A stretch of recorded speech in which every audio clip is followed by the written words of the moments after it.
video of my shop. There's my Campbell Hausfeld 636, 3.7 horse, 60 gallon, 11 point something CFM. I don't remember exactly what it is. Big old Husky tool chest. I don't know if you want to see in the drawers. So I did my socket drawer, kind of like the aviation. Cut out everything, that way you can see what's missing. As you can see there, I'm missing a 9/16. It's a lot of Snap-on, Mac, mostly all Blackhawk, Proto, all this stuff here. Every chance I get, I replace 1 or 2 sockets here and there. All my wrenches. All these guys here. And my messy old plier drawer. Show you what I've done. Hang up, Mac Tools stuff, ratcheting wrenches. There's Imperial and Metric, just the common stuff I use just around the house and in the garage in my projects. Current project right now is I don't know how good you can see it, it's a 66 Mustang. Gonna cut off the front end and put a new front end on there, the whole entire apron, so you can see my other videos for that. And what I'm doing to stay organized is I'm using these bolt bins, and each compartment, turn that light there, each compartment, put them in and then make little notes, what's in there. You can see there. Makes it easy, that way when I'm grabbing things I can know exactly what bolts I'm grabbing and there'll be zero confusion.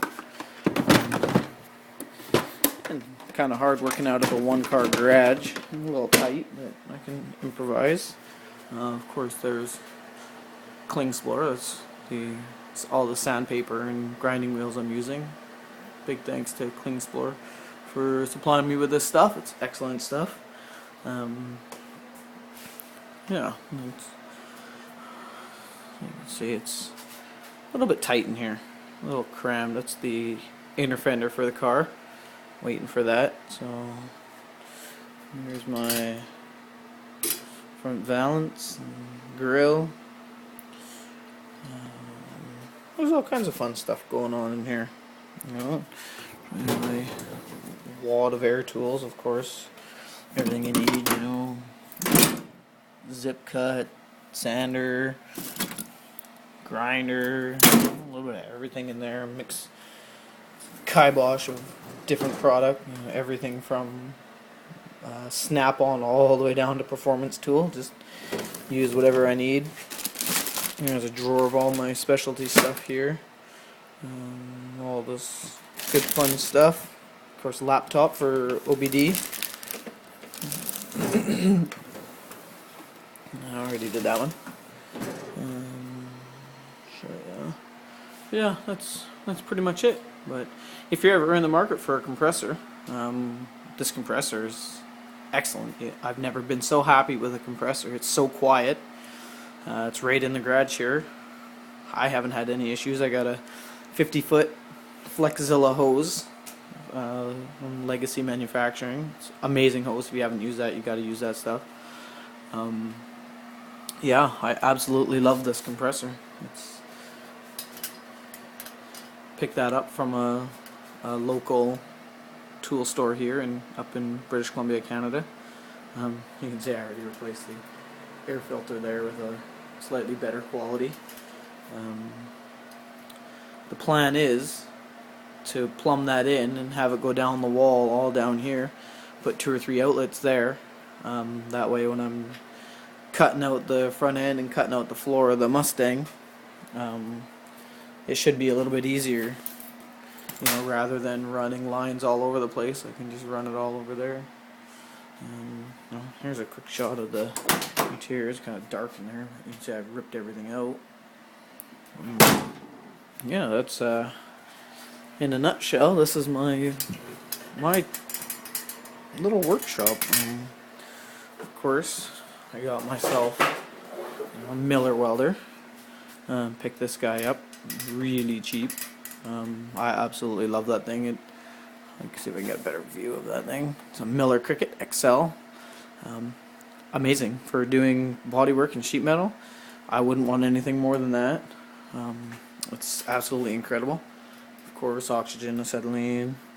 I gotta get a smaller argon bottle. I had way too big of a bottle. I mean, I wasn't even coming close to using it all. There's what I'm fighting against. There's my floor pan. Well, what's left of the floor pan. Well, this thing's in relatively good shape. You know, car's a California car. Apparently there's a big story with the car. You know, came from California, owner bought it, had it up here, rebuilt the motor, drove it for 2 weeks, and smashed it up. And as you can see, he smashed it up pretty good. But I can fix it pretty easy. I got all the interior piled in there because the wife doesn't want it in the house, but improvise, right? Do what you can. And yeah, you can see there's a little better view of the crunch. I mean, it's super easy pull, super easy fix. Like I said, I've already got the inner apron, so I'm just going to replace the whole entire thing. It's just easy that way. But yeah, if you have any questions and anything you want to see, feel free. Let me know. I'd be more than happy to shoot up another video. Thanks.